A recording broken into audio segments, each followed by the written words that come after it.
Hi, Tom Cole for Buckeye Broadband, and welcome in to another edition of It Matters at Toledo, and it really matters to me today. I have a good friend on who's doing very, very important work in our community, Mr. Scott Nelson, Superintendent of Sylvania Schools. Scott, thanks so much for being with us. Tom, thanks for having me. You know, something very important. I know the school year started. I know I got off to a good start. I know that, right? You're pleased with everything? Absolutely. Okay. We had a great start to the year.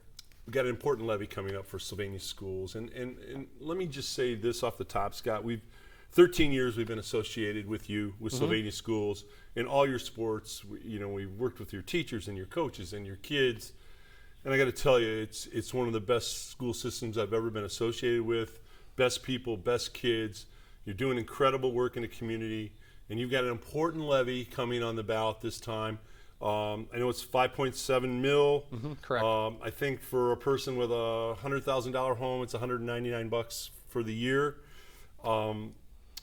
That's an investment to me in the community, investment in your real estate value.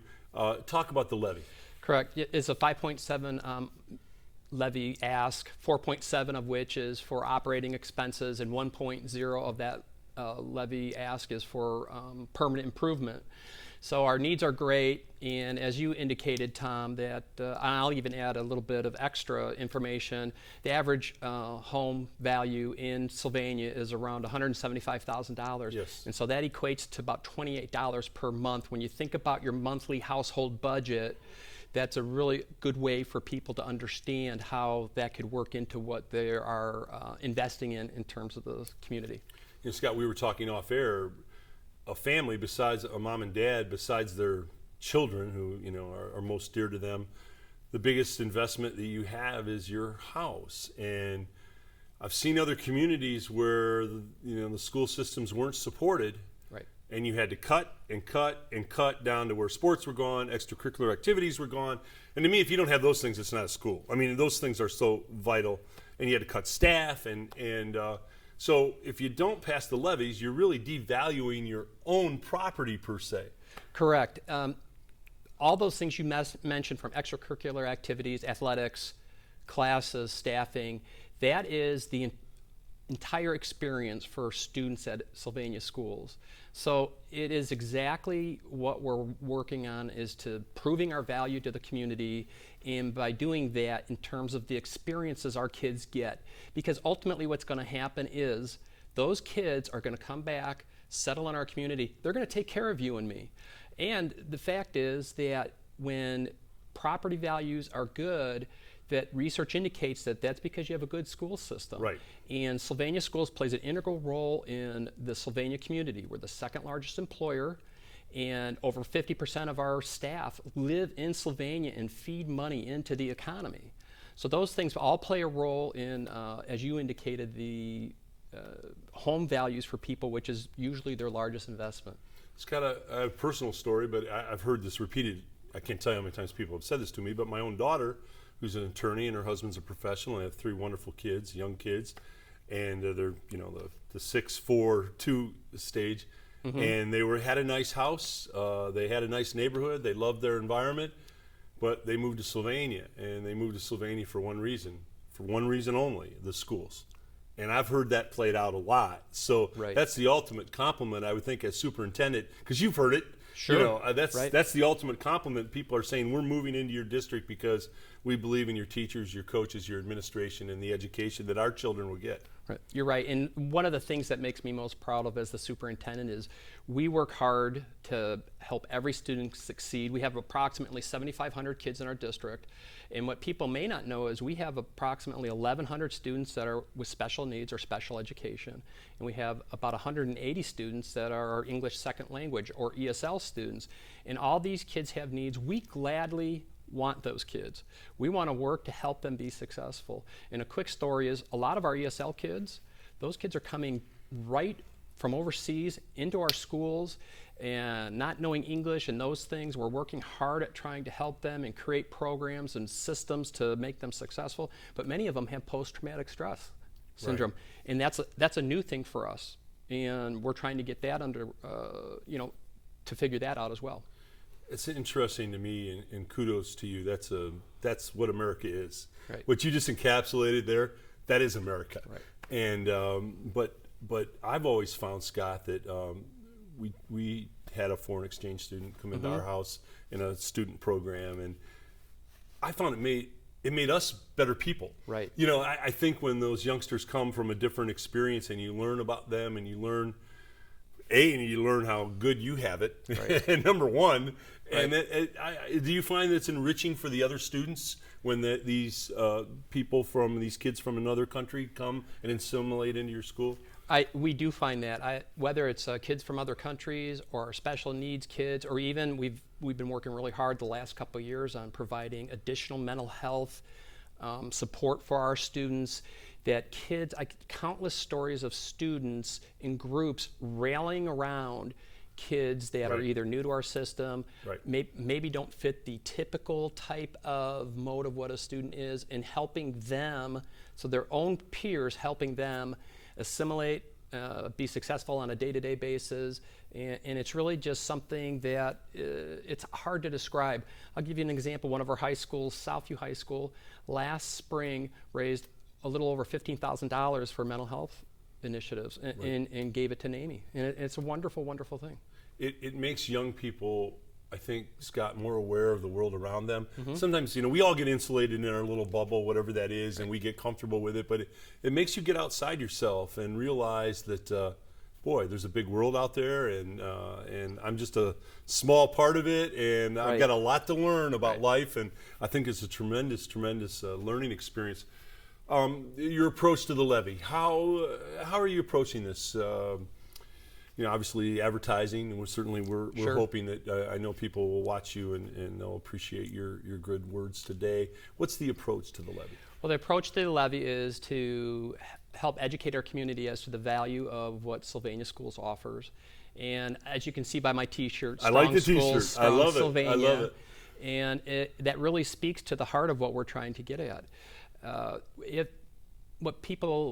We hope that people understand is we've had significant cuts in funding from federal and state government over time. Scott, I saw it, and I didn't mean to interrupt you, but I think I read somewhere over the last 10 or 12 years to the tune of $16 million, something of that nature? Yep, $16 million. How do you withstand a $16 million cut and that's federal and state both combined? Right. How do you Well, there's the difficulty in that, because when that money goes away, it's hard for us. The only option we have is to either you make cuts, you try to become more efficient, which is what we've done, and or you go back to the voters. Those are the only avenues that we have.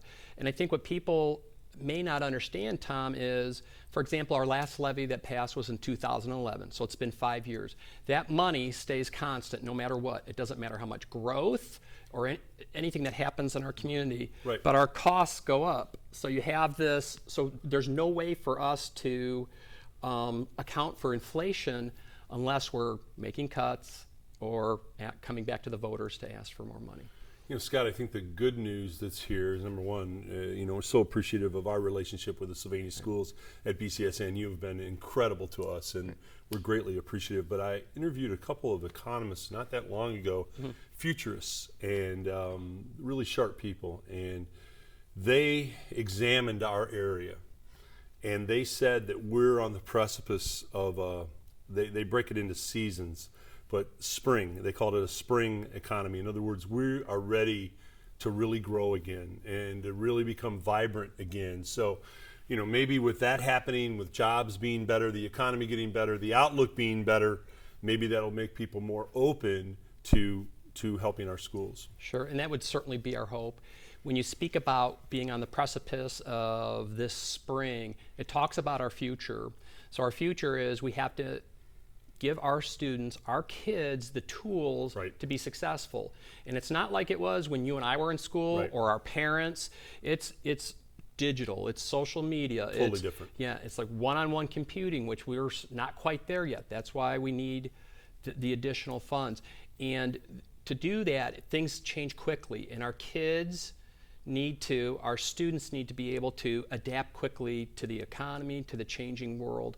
And this is our goal, obviously, when we educate our students. And I know, Scott, the history of Sylvania schools, the success rate they have with your kids going to college. Correct. And being successful. Talk a little bit about that. Sure.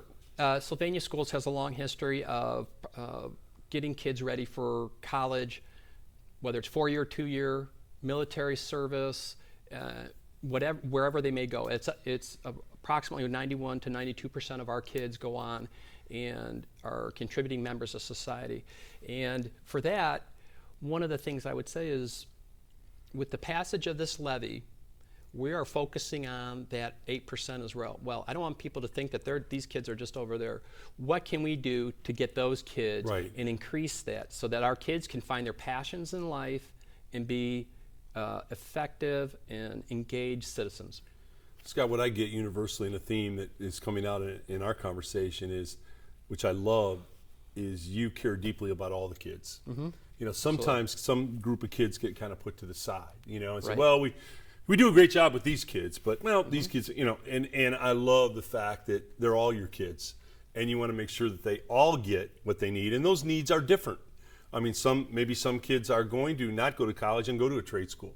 You know, the trades today, I talk to people in the trades, and they can't fill some of those jobs Correct. in trades, and those are $27 an hour jobs, and you can have a great career and a great life. So, you know, I applaud going to college, I applaud going to grad school, Right. but there is another segment there where you Absolutely. can have a great life, a great career, you know, buy a wonderful home, raise a great family, and be in the trades. And you know, I love the fact that you're inclusive of all your kids. Right, and that's a great comment, because what many people may not know is we have a very vibrant career and technical education program, and it speaks directly to what you said. And in order to keep these programs updated, again, if you're talking visual communication design, Right. you're talking engineering, you know, we're talking software programs and things that change every few years. Talk about engineering, robotics. We were approached by a local energy company and said, if you know any kids that want to make close to $100,000, we'll send them to school for a few years and they can be linemen. How incredible is that? I mean, think of that. And Yeah. those are the types of things we strive to prepare our kids for. And the passing the levy will help us get there. I just interviewed recently, it's actually yesterday, the state of Ohio, one of the job development people in the state of Ohio, young, vibrant, extremely bright guy, and he's talking like you're talking. He said people have to be technologically sound. If the future is going to be technology, the future is going to be green jobs. It's not, you know, a lot of the manufacturing base is gone and is replaced by robotics. And he said, you're not going to do anything about that. He said that's already done. But it's green jobs, it's technology jobs, and the number one thing he said, Scott, is that you have to be open to change. You have to be open to the way we used to do it. You can't live in that genre. You always have to be looking for a new road, a new path, and I'm sure you run into this every day as superintendent of the schools. Yeah, we do, and it is, I think, for us as an institution or an entity, what we're striving for is, we talked at opening day staff meeting about raising our commitment. And our commitment's great where it's at now, but Right. what else can we do to help our kids, our families, thus our community? And in doing so, that's looking forward. What programs, if this levy passes, and I say it that way, you know, we want to be positive, but you know, it's not like it used to be just 10 years ago or so, Right. where you can get a levy passed because people tied into it. You know, for districts across the area, state, it's just not that easy. So the point is that with the passage of the levy, we can expand on programs, meet the needs of our kids, and just get ready for what new initiative, new broad national, like a Google or social media, comes at us, so that we can be ready and react quickly and It's a global education. A today. global education, It really thank is. you. And the classroom is global, Right. and you know, YouTube and, and Google and Right. the internet has changed. It really has changed the way that we do business, and I think for the better by far. Sure. Will you appeal, Scott? I know the families that are in the Sylvania School District, and they're recipients of the great education. They're going to support it. I mean, they're supporting their kids. They know their kids are getting a great education. I know a lot of the teachers and coaches. I know how good they are. Right. So, you know, as a parent, you appreciate so much a difference that the teacher makes. Wall Street Journal did a survey a couple months ago, and they asked adults 40 to 75, besides your parents, who is the most influential. You know where this is going. Right. Who are the most influential people in your life that changed your life and put you on a positive path, made you successful today? And 92% of the respondents, men and women across the board, said a teacher or a coach. So that says it all right there. Sure. These people are so valuable. So, the families will support it. Is the reach to people that don't have kids to make them understand that, okay, your kids aren't in the system anymore, but you need to continue to support it for the good of the community. Is that part of it? Yes, that'll be part of it. We'll be reaching out to families that either, as you said, don't have kids in the system, or maybe their kids go to private parochial, because we do have some ancillary services that support some of the private parochial schools, and to senior citizens. And what I would tell you is our families understand, we need our families to get out and vote. Our families understand that we have had, for example, 76 fewer staff members that have been cut. That's one of those things we've had to do to continue to move forward financially. And I think that the best value and the best stories that may not be data or test driven is those connections that we make every day with our kids, whether you're the bus driver in the morning that says hi to the students, or a teacher that, hey, just takes someone aside, hey, I see you're having a tough day. Do you need anything? And those are those connections that help kids get through the day and then ultimately find out what they want to do in life. Yeah, that's so spot on.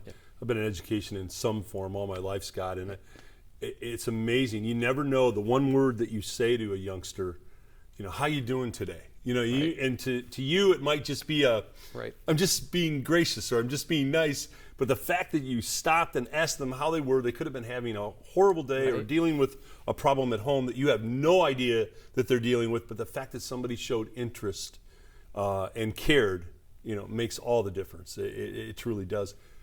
How people want to get involved and help you with this levy, Scott? What do they do? Sure. If we are working through our parent organizations, our district SSPO group, and trying to gain volunteers, and we're reaching out through them. People can go to our the levy website, which is Committee for Sylvania's Future, and get involved that way. Ask their administrator, ask the principals or their teachers. They'll know where to direct them. And we'll need volunteers. We have a lot of things we have to do, whether it's getting yard signs out, levy lit drops when you're walking the community, and those types of things. It's the backyard conversations you have. You're out at a soccer game, out at Pace Setter, and people start talking about it. We need people to become involved and to be our ambassadors to advocate for our school system. Scott, do you see this passing? It almost seems like a grassroots campaign to me, literally and figuratively, that the people that are in the system who are doing this significant work are out and kind of in waves in the community, touching other people and saying, hey, we need your help. This is vital to the continuation of a great school, continuation of a great educational process here that we have in our community, and we need to protect it. And you've been financially vigilant.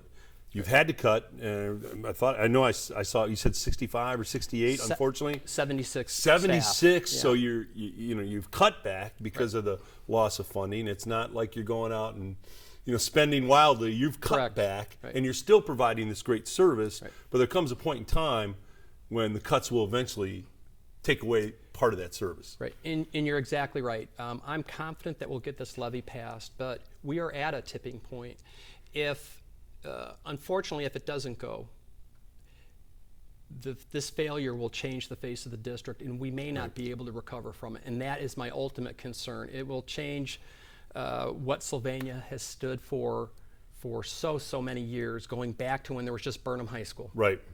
And that is why it's important for people I ask people to take a broader view, and for about $28 a month, help support us, help support our kids, and I can guarantee that it'll be a good return on their investment. Well, we saw it firsthand last Thursday night. We opened high school football at Sylvania Northview, and the kids in the crowd were incredible, respectful, having fun, enjoying the game. Just kind of a Rockwellian kind of picture. The kids were great.